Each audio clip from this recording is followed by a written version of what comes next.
Captain Jake Morrison pressed his face against the cool metal of the observation deck window and watched the massive space station grow larger in front of them. The thing was huge, bigger than any city he had ever seen on Earth. Lights blinked along its surface like stars, and ships moved around it like tiny insects around a giant flower. This was Nexus Station, the heart of the Galactic Federation, and Jake could barely believe he was really here. First time seeing something like this, Dr. Lisa Parker asked as she joined him at the window. She carried a tablet in her hands and kept making notes about everything she saw. Lisa was the best xenobiologist on Earth, which meant she studied alien life forms. Jake was glad to have her on the team. "Yay," Jake said. "Makes our space stations look like toys."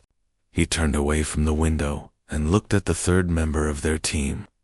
Commander Tony Rodriguez sat at a control panel, checking their ship's systems one more time. Tony was their engineer and the best pilot Jake had ever worked with. "Ship's ready for docking, Captain," Tony called out. "They gave us clearance for base in Delta." Jake nodded and took his place in the captain's chair. It had taken humanity 40 years to develop faster than light travel. Earth's scientists had figured out something they called quantum fold technology, which let ships jump through space much faster than light could travel. Most other alien races had been traveling between stars for thousands of years. But Earth had only joined the galactic community 3 years ago. The docking was smooth, and soon they were walking through the corridors of Nexus Station. Jake had expected to feel amazed by the alien technology around them, but instead, he felt small and unwelcome. The few aliens they passed in the hallways looked at them with what seemed like amusement or disgust. One tall creature with blue skin and 4 arms actually laughed when it saw them. Their assigned quarters were in Section 7 Delta, which their guide explained was for probationary species and minor civilizations. The rooms were small and cramped, nothing like the spacious diplomatic suites Jake had seen in the pictures from the station's main levels. Each room had a single window that looked out at empty space instead of the busy docking bays and beautiful gardens that the important species got to see. "Welcome to the bottom of the galactic food chain," Tony muttered as he dropped his bag on the narrow bed. Lisa was already setting up her equipment to record everything they experienced. "This is still incredible," she said. "We're the first humans to live among aliens. Think of what we can learn." Jake tried to share her enthusiasm, but it was hard when he remembered the message they had received from Ambassador X3 of the Veltar Empire. The alien had called Earth another primitive backwater world seeking handouts from their betters. The words still made Jake angry, but he knew getting angry would not help their mission. The next morning they attended their first Federation Council meeting. Jake, Lisa, and Tony sat in a section marked for observers, high above the main floor, where the real representatives conducted their business. Jake counted 12 different alien species in the main area, but he quickly realized that only 3 of them seemed to matter. The Veltar Empire dominated one side of the chamber. Their representatives were tall and thin, with pale skin that seemed to glow slightly. They wore elaborate robes and spoke in voices that echoed strangely in the large room. Jake had read that the Veltar could manipulate energy in ways that humans could barely understand. They had been one of the founding members of the Federation over 2,000 years ago. On the other side sat the Kethran hegemony representatives. These aliens looked more like humans, but with green-tinted skin and extra joints in their arms and legs. The Kethran were masters of biotechnology. They could grow buildings, shape living creatures, and even modify their own bodies. They had joined the Federation about 1,500 years ago, and had been rivals with the Veltar ever since. The third major power was the Silicon Collective. These beings looked like they were made of metal and crystal, with glowing lights, where humans might have eyes. They were actually a group mind made up of millions of individual computers working together. The Silicon Collective controlled most of the Federation's communication and data systems. Jake, watched as the three major powers debated various issues while the smaller species sat quietly and rarely spoke. When they did speak, the major powers often ignored them completely. It reminded Jake of old Earth politics, where powerful nations made decisions and smaller countries had to live with the results whether they liked it or not. During a break in the proceedings, Jake approached one of the smaller species representatives. The alien looked like a cross between a bird and a lizard, with feathered scales and a sharp beak. Its name tag identified it as Delegate Chirptel, from the Prexani Trade Union. "Excuse me," Jake said politely. "I'm Captain Morrison from Earth. We're new here." Chirptel looked around nervously before responding. "Yes, I heard about your species. You are in probationary status, correct?" "That's right. I was wondering if you could tell me how the Federation really works. The official documents we received don't seem to match what I'm seeing in these meetings." Chirptel's feathers ruffled, which Jake guessed meant the alien was uncomfortable. "The Federation works very simply, Captain Morrison. The three major powers make the decisions. The rest of us follow those decisions or face economic sanctions and military pressure. It has been this way for over 1,000 years. But what about the Federation Charter?" Jake asked. "It talks about equal representation and shared decision-making." "The Charter is a beautiful document," Chirptel said sadly, "but reality is different. Your species will learn this soon enough. Most probationary species never advance beyond observer status. The major powers prefer it that way." Jake felt his heart sink. He had come to Nexus Station hoping that humanity could find its place among the stars. But it seemed like the galaxy was just as unfair as Earth had been throughout most of its history. The strong dominated the weak, and everyone else had to accept their place or be crushed.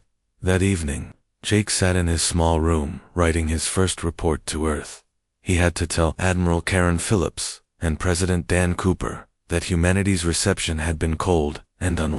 He had to explain that the Federation was dominated by ancient powers who saw Earth as nothing more than a primitive annoyance. As he wrote, Jake looked out his window at the stars.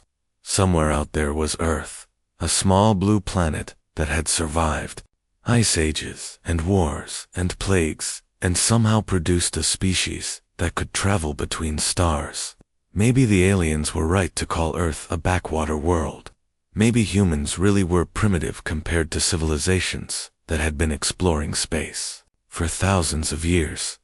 But Jake had read enough history to know that sometimes the underdogs found ways to surprise everyone. Earth had been dismissed before by those who thought they were superior. Sometimes they had been proven right, but sometimes they had been proven very, very wrong.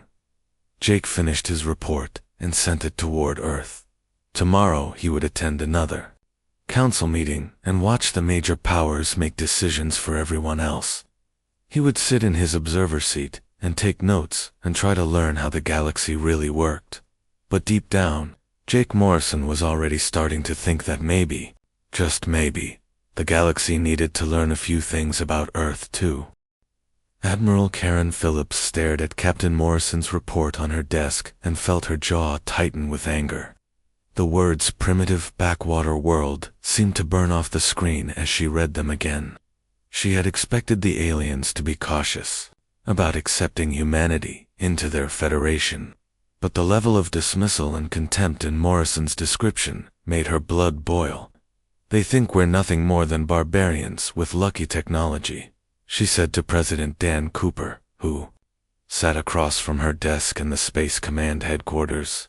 The president looked tired, which was not surprising, since the news from Nexus Station had kept him awake for 3 nights straight. "What are our options?" Cooper asked. "Morrison says we have 1 year to prove our worth before they make their final decision about membership. Most species in our position never advance beyond observer status." Karen stood up and walked to the large window that showed Earth hanging in space below the lunar station. Home looked so peaceful from here, a blue and white marble floating in the darkness. It was hard to believe that this small planet had produced a species capable of reaching the stars, especially when the aliens seemed so convinced that humans were worthless. We need to show them what humanity can really do, Karen said, but we can't compete with their technology. The Veltar have been manipulating energy for thousands of years. The Kethrin can grow living buildings. The Silicon Collective has computing power we can barely imagine. So what do we have that they don't? Cooper asked. Before Karen could answer, Dr. Alex Turner entered the room carrying a thick folder of research papers. Alex worked at the Lunar Research Station and was one of Earth's leading experts on quantum physics. He had been part of the team that developed humanity's faster-than-light travel system. I think I have an answer to that question, Alex said as he sat down. I've been studying everything Morrison has sent us about Federation technology and society. These aliens are incredibly advanced, but they're also incredibly specialized. Karen and Cooper both leaned forward with interest. Alex opened his folder and pulled out several charts and graphs that showed different alien capabilities. Look at this, Alex continued. The Veltar are masters of energy manipulation, but they've been using the same basic techniques for over a millennium. Their technology is powerful, but rigid. The Kethron biotechnology is amazing, but they think in terms of biological solutions for everything. The Silicon Collective can process vast amounts of data, but they're limited by their programming logic. And humans? Karen asked. Humans adapt, Alex said simply. We're the only species I've seen that regularly combines completely different approaches to solve problems. When we couldn't make our early rockets powerful enough, we built them in stages. That fell away. When we couldn't make computers fast enough, we connected millions of them together. When we couldn't cure diseases with medicine, we taught our bodies to fight them with vaccines. Cooper nodded slowly. You're saying our strength is that we don't stick to one way of doing things. Exactly. And there's something else. Alex pulled out another set of papers. I've been analyzing the quantum fold technology that got us to the stars. Every other faster-than-light system I've seen in the Federation records works by manipulating existing space-time in predictable ways. Our system actually creates temporary fold points that shouldn't be possible according to their physics. Karen felt a spark of hope. Meaning what? Meaning we stumbled onto something that civilizations thousands of years older than us never discovered. Not because they're stupid, but because they were too specialized to see the solution. They were looking for elegant, sophisticated answers that fit their existing knowledge. We were just trying to make something work, so we threw together ideas from quantum mechanics, gravitational theory, and electromagnetic field manipulation. The three humans sat in silence for a moment, processing this information. Finally, Cooper spoke up. So our plan is to show them that human adaptability is valuable. That's part of it, Karen said. But we need to be careful. If we come across as showing off or challenging their authority, they'll shut us down completely. We need to prove our worth by helping them solve problems they can't handle alone. Meanwhile, back at Nexus Station, Jake Morrison was learning more about the Federation's problems than the aliens probably wanted him to know. His observer status meant he could attend most council meetings, and his human curiosity led him to ask questions that made the alien representatives uncomfortable. The more Jake learned, the clearer it became that the Federation was not the peaceful, cooperative organization it pretended to be. The Veltar and Kethrin had been engaged in a cold war for centuries, with neither side able to gain a decisive advantage. They fought through proxy conflicts on border worlds, economic warfare, and political manipulation of smaller species. The Silicon Collective remained officially neutral in this conflict. But Jake noticed that they had been gradually gaining economic control over many smaller Federation members. Species that depended on collective communication and data systems found themselves with less and less independence. Most disturbing were the reports of mysterious attacks on Outer Rim colonies. Jake first heard about these during a closed security briefing that he was accidentally allowed to attend due to a clerical error. By the time the Veltar security chief realized a human was present, Jake had already heard enough to understand that something was seriously wrong. Entire colonies were vanishing without a trace. Not destroyed, not conquered, but simply gone.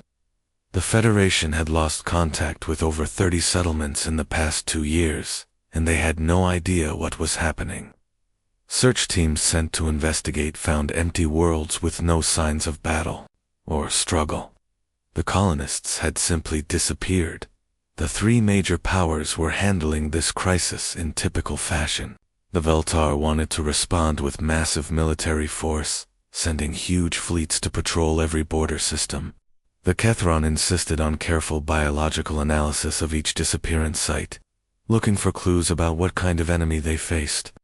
The Silicon Collective demanded more data before any action could be taken. Meanwhile, colonies continued to vanish while the Federation leaders argued about the proper response. Jake found himself thinking about solutions that none of the aliens seemed to consider. Why not evacuate the most vulnerable colonies while the investigation continued? Why not coordinate all 3 approaches instead of arguing about which one was best? Why not ask the smaller species for their ideas instead of treating them like children? These thoughts led Jake to spend more time with representatives from the lesser Federation members. Species like the trade-focused Prexani, the exploratory Tintwar, and the agricultural Bluminary had insights that the major powers never bothered to hear.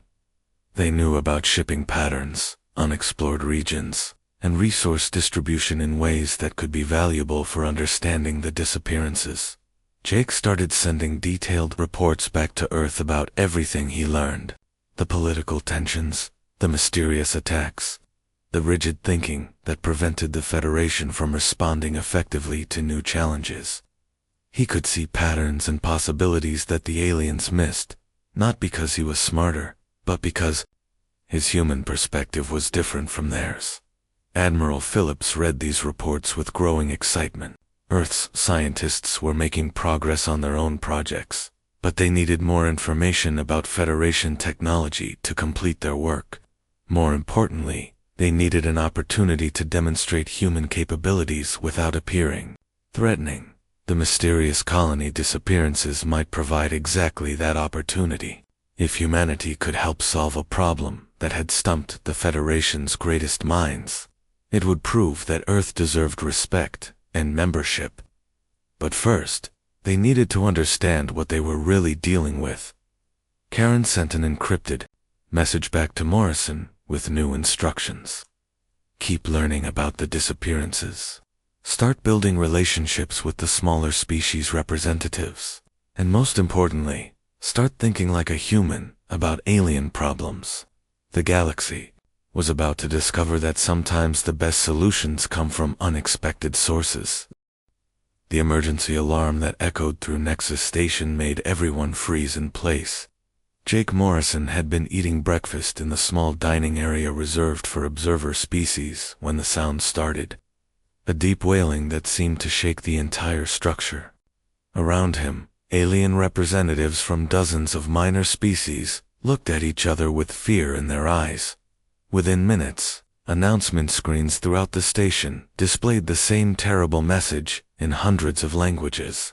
3 major colony worlds had gone silent simultaneously. New Geneva, a human-settled world with 2 million colonists. Kethvara Prime, one of the Kethran hegemony's most important agricultural centers. And Veltash 7, a Veltar Empire mining colony that produced rare crystals used in their energy weapons. Jake felt his heart stop when he saw New Geneva on the list. Earth had established that colony only 5 years ago, and Jake's younger brother Pete was serving there as a security officer. The thought of Pete and 2 million other humans simply vanishing made Jake feel sick to his stomach. The Federation Council convened an emergency session within the hour. For the first time since Jake had arrived at Nexus Station, even probationary and observer species were allowed into the main chamber. Jake found himself sitting with representatives from dozens of smaller civilizations. all of them watching as the three major powers tried to figure out what had happened. Ambassador Zextory of the Veltar Empire stood at his podium with his pale skin glowing brighter than usual, which Jake had learned meant he was angry or stressed. The tall alien's voice echoed through the chamber as he spoke. "This attack cannot go unanswered," Zextory declared. "The Veltar Empire demands immediate military action. We must mobilize our fleets and hunt down whoever dares to threaten Federation worlds." High biologist Crystal from the Kethron hegemony made a dismissive gesture with her four-jointed arms. "Military action without understanding is foolishness. We must study these disappearances carefully. Our biological analysis teams need time to examine each world and determine what we face." The Silicon Collective's response came through their mechanical spokesperson, a gleaming robot that served as their voice in the council. "Insufficient data available for proper analysis. Recommend systematic information gathering before implementing any response protocols." Jake watched in amazement as the three most powerful civilizations in the galaxy began arguing about the same things. They had been debating for months while more colonies vanished. The Veltar wanted to strike first and ask questions later. The Kethron wanted to study the problem until they understood it completely. The Silicon Collective wanted to collect data until they could be absolutely certain of the best course of action. Hours passed, with no progress. The debate went in circles while emergency reports continued to arrive. Search and rescue ships had reached the three silent worlds and found them completely empty. No signs of battle, no evidence of struggle, no bodies or wreckage. The colonists had simply vanished as if they had never existed. As the argument raged on, Jake found himself thinking about his brother Pete and all the other humans who might be suffering or dying while the Federation debated. He thought about the Kethron farmers who had grown food for dozens of worlds, now gone without a trace. He thought about the Veltar miners and their families, disappeared into whatever nightmare had taken them. Most of all, Jake thought about the solutions that seemed so obvious to him, but that none of the major powers would consider. Why not evacuate the most vulnerable colonies immediately, while they figured out the threat? Why not combine Veltar military strength with Kethron analysis and Silicon Collective coordination? Why not ask the smaller species what they had observed in their own territories? Finally, Jake made a decision that would change everything. He stood up in the observer section and activated his communication device to request permission to address the council. The chamber fell silent. Every alien representative turned to look at the human who had dared to interrupt their debate.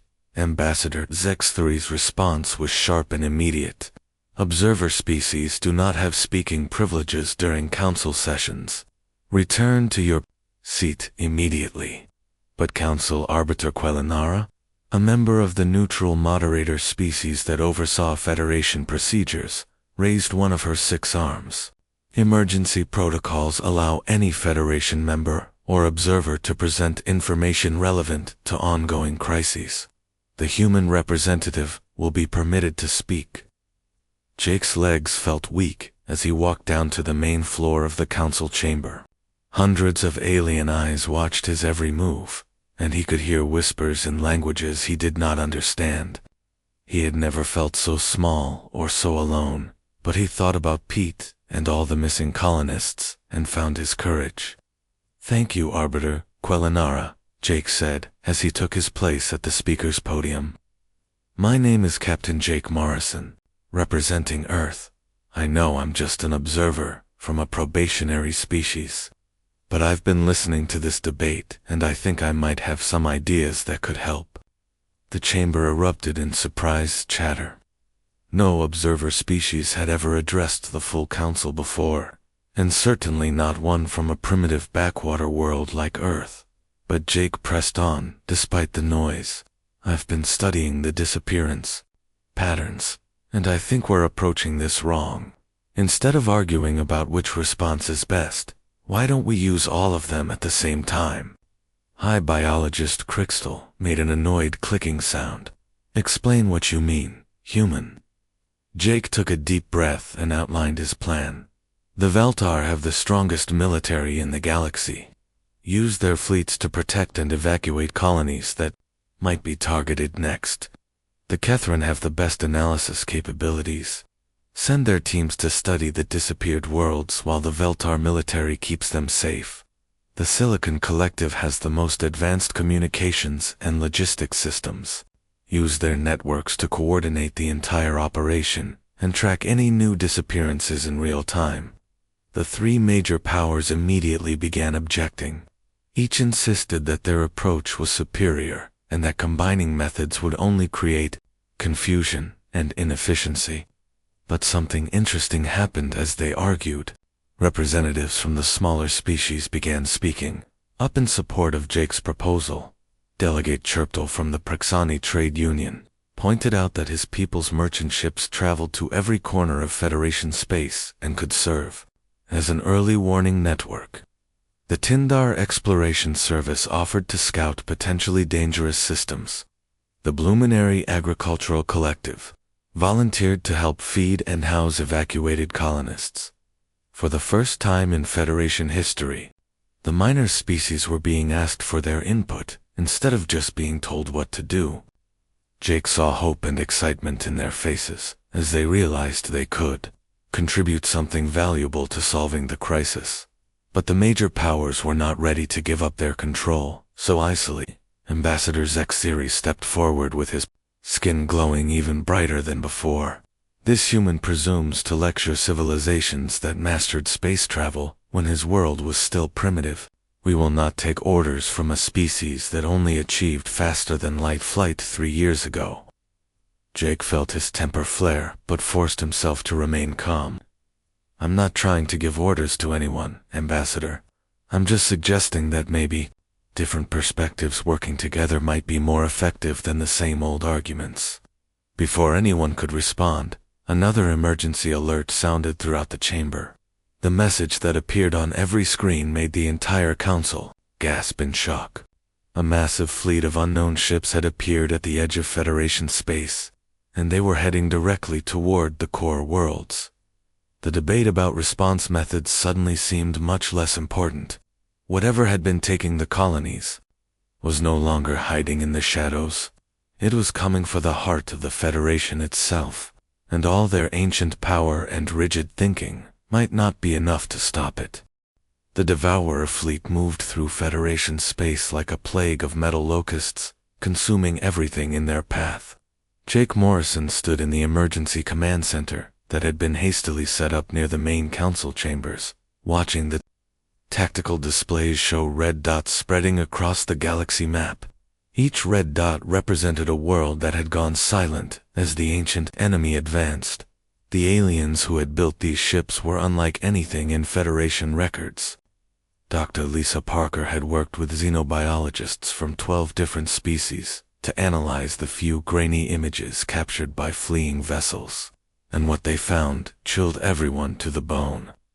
The Devourers were not a single species, but rather a collection of different alien races that had been absorbed and modified over millions of years. They kept the useful parts of each conquered civilization and discarded the rest. They're not just conquering worlds, Lisa explained to the mixed group of Federation officers gathered around the tactical table. They're harvesting entire populations and incorporating them into their collective. Every person they take makes them stronger and more adaptable. Admiral Karen Phillips had arrived from Earth 3 days earlier, with every ship humanity could spare. The human fleet was small compared to the massive Federation armadas, but Jake was glad to see familiar faces among the alien crowd. Admiral Phillips looked older than Jake remembered, probably from the stress of watching Earth's colonies disappear one by one. "What's our status?" Phillips asked as she joined the group around the tactical display. Commander Tony Rodriguez answered from his position at the communications station. "Not good. The Veltar tried to meet them head-on with their biggest battleships and got torn apart. The Kethron biological weapons just made the Devourers stronger by giving them new genetic material to work with. The Silicon Collective's computational attacks were absorbed and turned back against our own systems. Jake studied the advancing enemy markers and felt a familiar frustration. The Federation's response to this crisis was following the same pattern as their response to the colony disappearances. Each major power was fighting in their own traditional way, using tactics and strategies that had worked against conventional enemies, but were useless against the We need to change how we're fighting, Jake said. Everything we've tried so far has failed, because we're fighting them like they're a normal military force. But they're not. They adapt to whatever we throw at them, and use it against us. Ambassador Zex3, who had reluctantly agreed to serve as the Federation's military coordinator, made a dismissive gesture.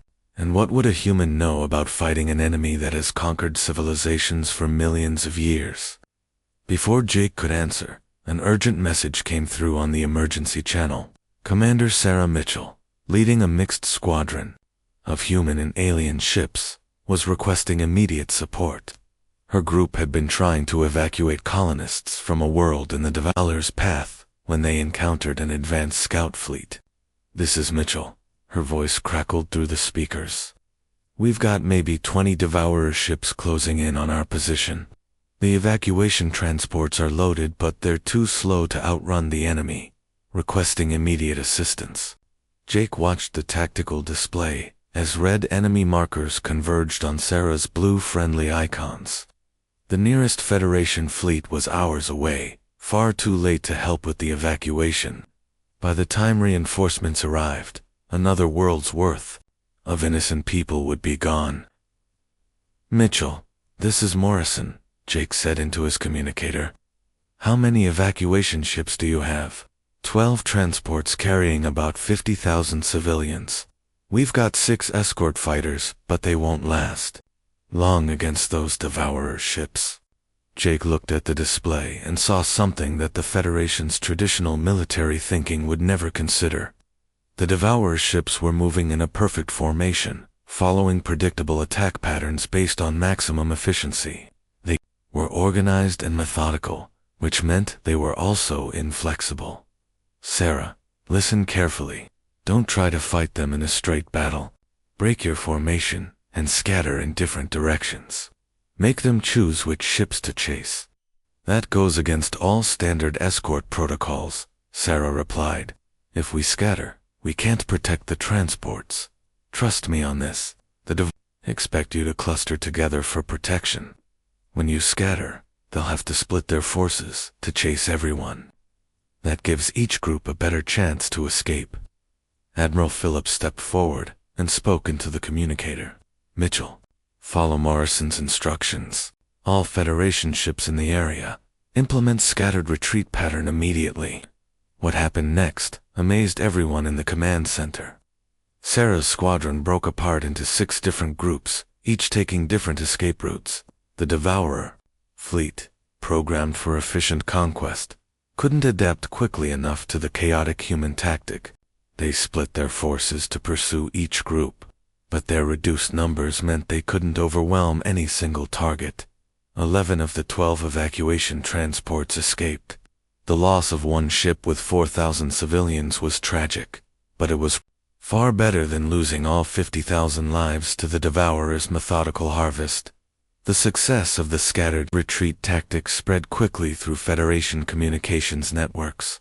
Other squadrons began using similar chaotic strategies, instead of the traditional formation fighting that the Devourers could easily counter.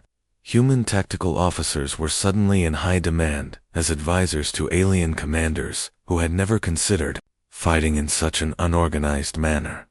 Dr. Alex Turner arrived from Earth with news that made Jake's heart race with excitement. "We've figured out how to combine our quantum fold technology with Federation systems," Alex announced to the command staff. "It won't destroy the Devourer ships, but it might give us a way to disrupt their operations."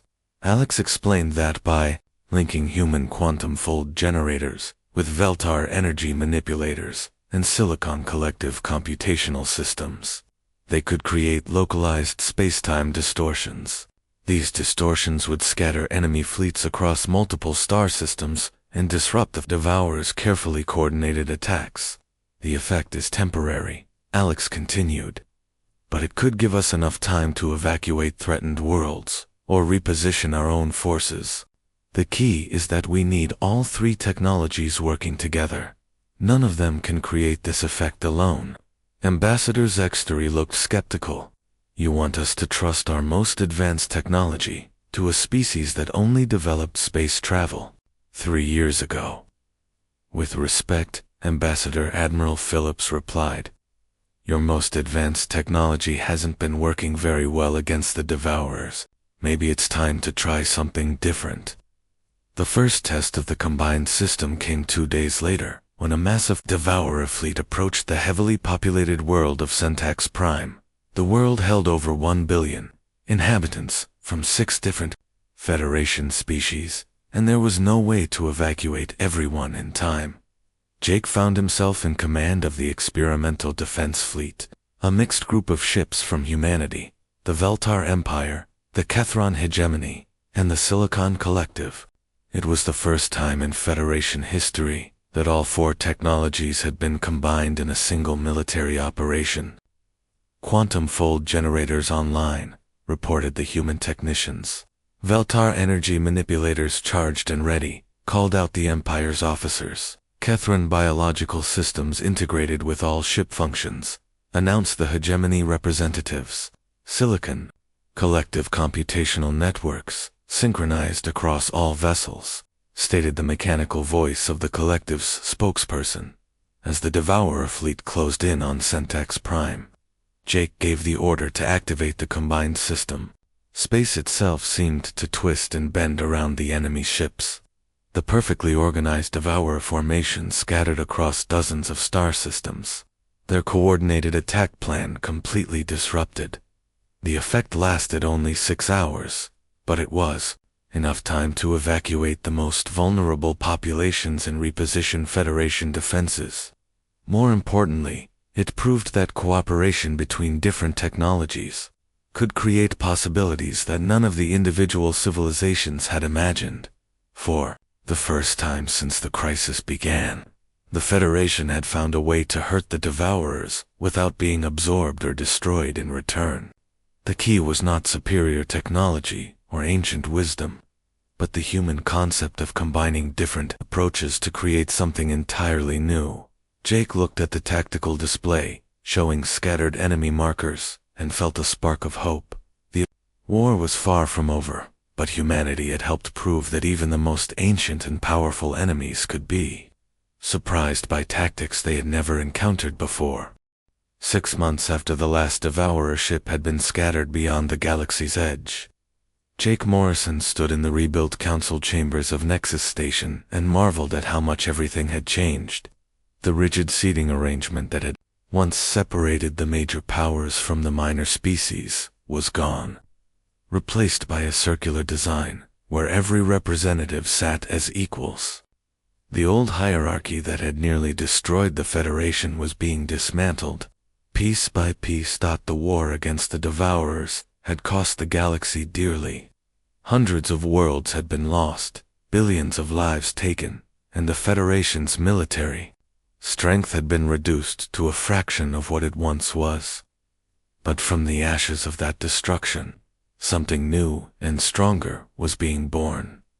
Admiral Karen Phillips sat beside Jake in the section that had once been reserved for observers. She wore the insignia of her new position as Strategic Coordinator of Federation Defense Forces, a title that would have been impossible for a human to hold just 1 year earlier. The aliens who had once dismissed Earth as a primitive backwater now sought out human tactical expertise for their own military planning. "Are you ready for this?" Karen whispered as Council Arbiter Quellinara called the session to order. Jake nodded, though his stomach was full of nervous energy. Today the Federation would vote on the new governmental structure that he had proposed during the darkest days of the war. The proposal had grown from his simple suggestion to combine different approaches into a complete reimagining of how galactic civilization should work. Ambassador Zextory rose from his seat to address the assembly. The Veltar had changed dramatically since the war began, and Zexari himself was barely recognizable as the proud alien who had once called Earth a backwater world. The humbling experience of watching his empire's greatest weapons prove useless against the Devourers had taught him the value of listening to different perspectives. The Veltar Empire formally supports the adoption of the new Federation Charter, Zex3 announced. His words sent a murmur of surprise through the chamber, since many representatives had expected the ancient power to resist any changes to their privileged position. The old system of rule by technological superiority nearly led to our extinction. We survived only because we learned to value cooperation over domination.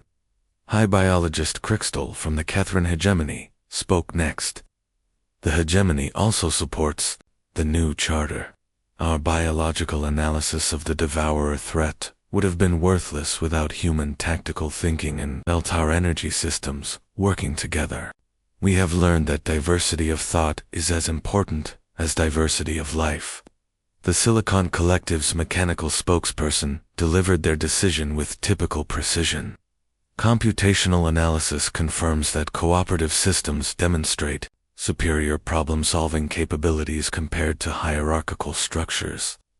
The collective endorses the proposed governmental modifications. Jake felt a wave of relief wash over him as the three major powers all voiced their support. But the real test would come from the smaller species who had suffered under the old system for so long.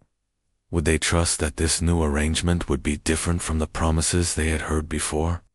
Delegate Chirptal from the Prexani Trade Union was the first minor species representative to speak. For 1,000 years, the Prexani have watched the major powers make decisions about our lives without asking our opinions. During the war, humans asked us what we could contribute, rather than telling us what we should do. That simple change helped save our civilization. We support the new charter. One by one, representatives from dozens of smaller species voiced their approval. The Tindar explorers, the Bluminary farmers, the crystal-based Shardzi, the aquatic Depthanol, and many others, all spoke of how the human approach to cooperation had given them hope for a better future. President Dan Cooper rose from the Earth delegation to deliver humanity's response. He had arrived on Nexus Station 2 weeks earlier for this historic moment, and Jake could see the pride and emotion in his eyes as he looked around the chamber. 1 year ago, Earth was dismissed as a primitive backwater world that had nothing to offer galactic civilization, Cooper began. Today, we stand before you, not as conquerors or as supplicants, but as partners in building something better than what came before. Humanity accepts the honor of serving on the new Federation Council, and we pledge to use our position to ensure that every voice is heard and every species is valued. The vote was unanimous. For the first time in Federation history, all member species agreed on a single proposal. The new Federation Charter was officially adopted, creating a government based on contribution rather than age, cooperation rather than domination, and adaptability rather than rigid tradition. As the celebration began around him, Jake found his thoughts drifting to his brother, Pete, and all the other humans who had been recovered from Devourer ships during the final battles. The rescue missions had saved millions of people from dozens of species, but the experience of being harvested and nearly absorbed by the ancient enemy had changed them all. Pete was still recovering in a medical facility on Earth, learning to be human again after months of having his mind connected to the Devourer Collective. Dr. Lisa Parker approached Jake with a datapad in her hands. She had been appointed as the first director of the Federation's new Adaptive Sciences Institute, an organization dedicated to combining different species knowledge in ways that had never been tried before. "I have the final casualty reports," Lisa said quietly. "We lost over 4 billion people during the war, but we saved nearly twice that number from the Devourer ships. Most importantly, we proved that no threat is too great when different civilizations work together." Jake took the datapad, but didn't look at it immediately. Numbers on a screen couldn't capture the real meaning of what they had accomplished. The Federation had faced extinction and emerged stronger than ever before. Species that had been enemies for centuries were now working as partners. Technologies that had been jealously guarded secrets were being shared freely for the common good. Captain Morrison, a familiar voice called out from across the chamber. Jake turned to see Commander Tony Rodriguez approaching with a broad smile on his face. Tony had been promoted to lead the new multi-species fleet command, where human tactical officers worked alongside alien strategists to develop defenses against future threats. Admiral Phillips asked me to give you this, Tony said, as he handed Jake an official document bearing the seals of Earth's government and the new Federation Council. Congratulations, Supreme Counselor Morrison. Jake stared at the document in disbelief. The title of Supreme Counselor was the highest position in the new Federation government, a rotating position that would be held by representatives from different species as they proved their contributions to galactic civilization. That humanity had been chosen for the first term was an honor beyond anything Jake had imagined when he first arrived at Nexus Station as a dismissed observer. They want me to lead the Federation, Jake asked. They want someone who understands that leadership means bringing out the best in others, not proving your own superiority, Tony replied. Someone who sees solutions where others see only problems. Someone who learned that a backwater planet can teach the galaxy new ways to reach for the stars. Jake looked around the chamber at the hundreds of alien representatives who were applauding Earth's new position in galactic society. A year ago, these same beings had dismissed humanity as primitive and worthless.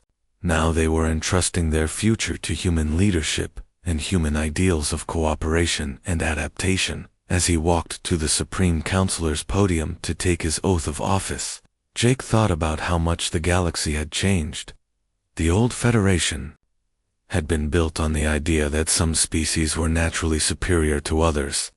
The new Federation was built on the idea that every species had something valuable to contribute, and that working together made everyone stronger. The oath was simple, and spoke to the new Federation's values. I swear to serve all species equally, to seek wisdom from every source, and to remember that our strength lies not in our individual powers but in our unity of purpose.